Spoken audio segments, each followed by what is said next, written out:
How's it going today, guys? So recently I've been seeing a lot of pictures on the internet about uh, people that have taken later generation steering wheels and put them into first generation IS300s, like taking an IS250, like second generation or third generation steering wheel with the paddle shifters and putting them in their first generation automatics. Now, I personally own a 2004 IS300, and I'll insert a picture here. And I kind of, I like the steering wheel that's in it, but when a 2006 IS250 popped up or two of them actually, in a local junkyard, I decided that it probably was a good idea to maybe make an upgrade. So today in this video, I'm gonna show you how to swap everything over and kind of give a little bit more of a detailed description on what you're supposed to do. I got it from a forum that I'll link down in the description below if you want to just kind of read it for yourself. So today, let me show you what I have right in front of me here.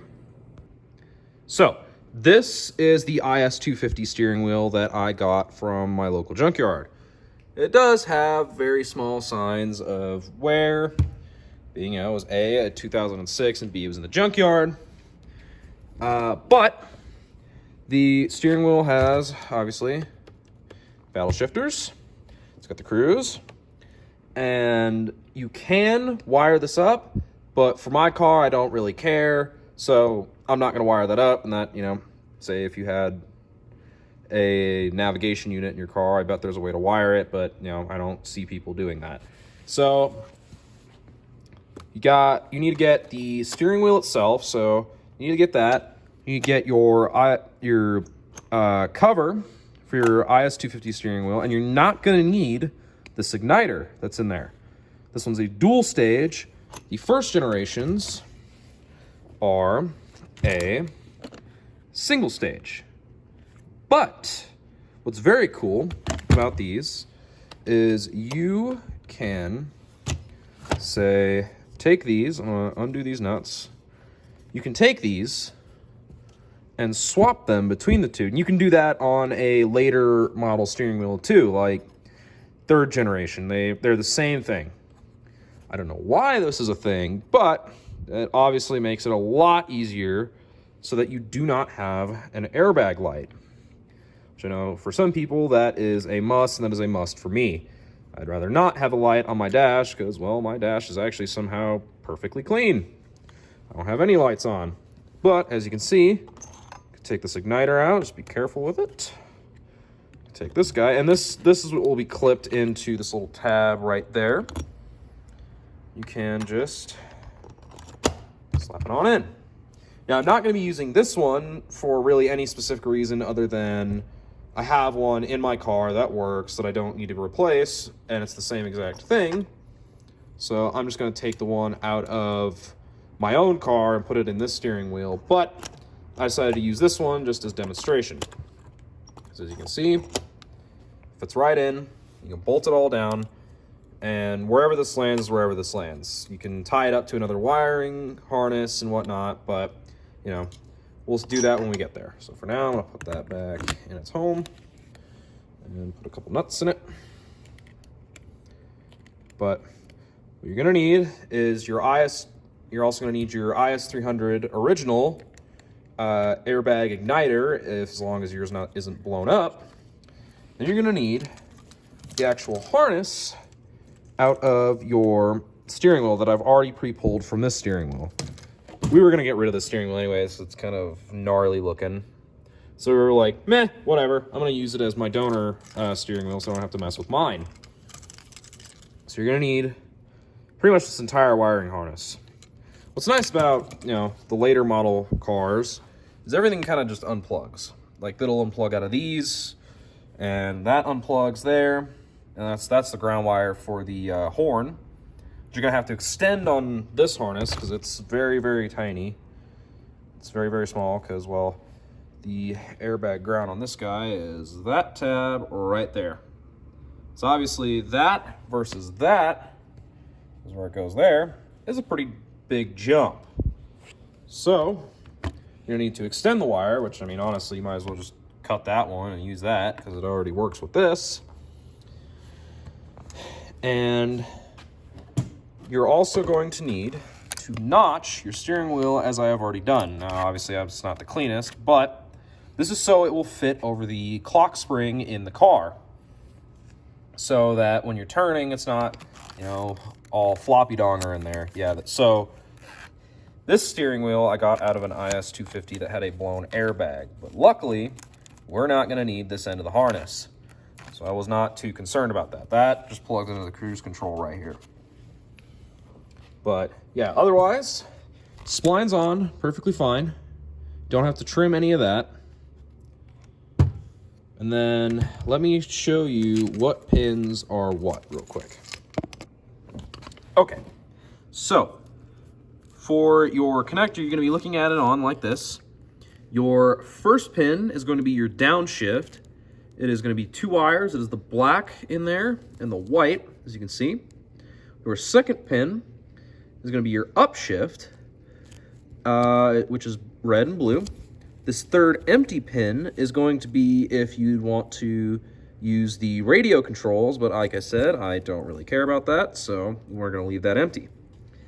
The third pin, or sorry, I just said the third pin. The fourth pin is our common ground for all 4 of the buttons and the cruise control. The fifth pin is going to be our cruise control wire, the singular wire there. And then obviously our sixth pin is the ground for the horn. It'll be our horn wire. So for me, I'm gonna take the harness, probably snip it about right here at all the junctions and work up from there. Okay, so I have the 2 connectors out that I'm going to be using. I cut the rest of the harness off for this because later down the road, if I absolutely wanted to, I could say hook up, I mean, this one's obviously not even gonna work, but we could hook up the radio controls and whatnot, but I don't care about that right now. So those are just gonna be, we get some heat shrink, fold everything over and heat shrink it up and just cover it up, and so it's nice and neat. And if I need to, I can cut the heat shrink off and get to it later down the road. So these are the 2 harnesses that I'm going to be using. And so this is our cruise control plug, and this is our paddle shifter and everything plug. And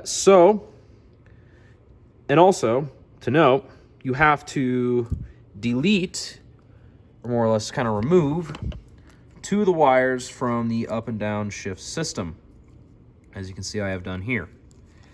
I took 1 wire each out of the circuits to,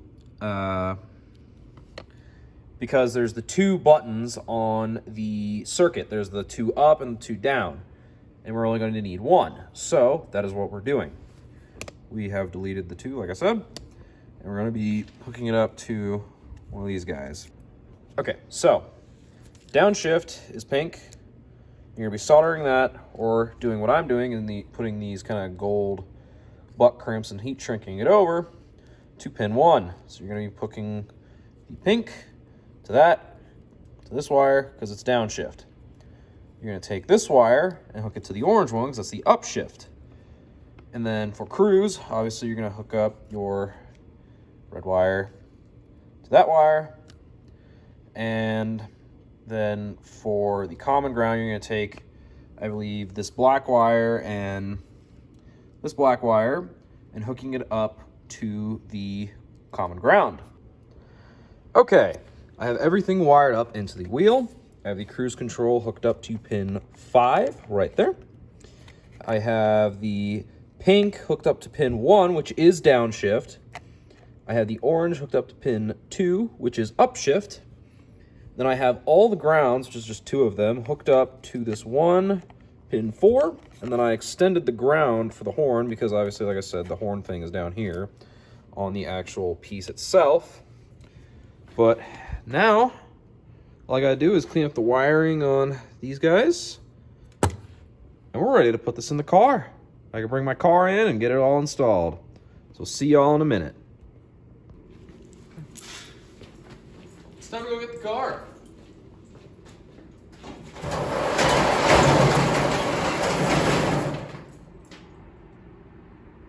Or I gotta move 15 things first.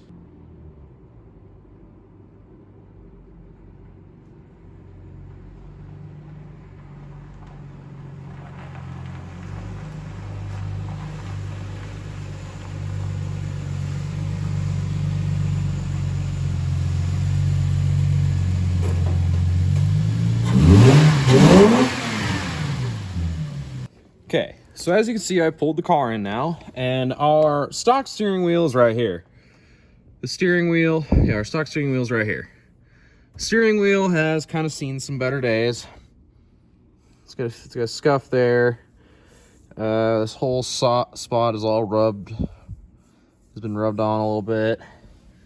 But otherwise, you know, it's still a good steering wheel. It's not bad or anything. I just thought it would be a cooler idea to put in that 250 steering wheel because, you know, I like driving this car. It's my daily driver. It's the only registered vehicle I own. But I love this car to death. And I thought, why not, you know, make it look a little bit better and have it be reversible. So that is why I decided to grab the IS250 wheels, literally just because this one's kind of a little bit beat up. But so let's get the steering wheel off, and I'll show you what I'm doing, and I'll show you if it works once I'm done. Okay, so it is the next day. Last night I installed the wheel, made sure everything was good and plugged in and working. I noticed one thing. I think it was just because my car was cold. If you install it and you're not able to go down into second gear after, you know, your car has been sitting outside or something, and it's been sitting while you're doing the wiring and whatnot, don't worry about that. I think the car just got some weird BS where it doesn't let you go into low gears when it's cold. So, let me show you what I got. As you can see, she's in. Cruise does work. I've got my manual gears working. Also, we have up gears. We also have auto canceling turn signals. You can see there, which is a nice little feature. That noise, I think, is the clock spring, because I might have notched it a little too big. But then also we've got the horn. Everything that I wanted to work works, and so I'm happy with it. I think it looks great, everything works great, and I'm happy with it. Thank you guys so much for watching. If you liked the video, please consider subscribing, liking, sharing to other IS owners that would like to do this. As always, I'll catch you in the next modification. Peace out.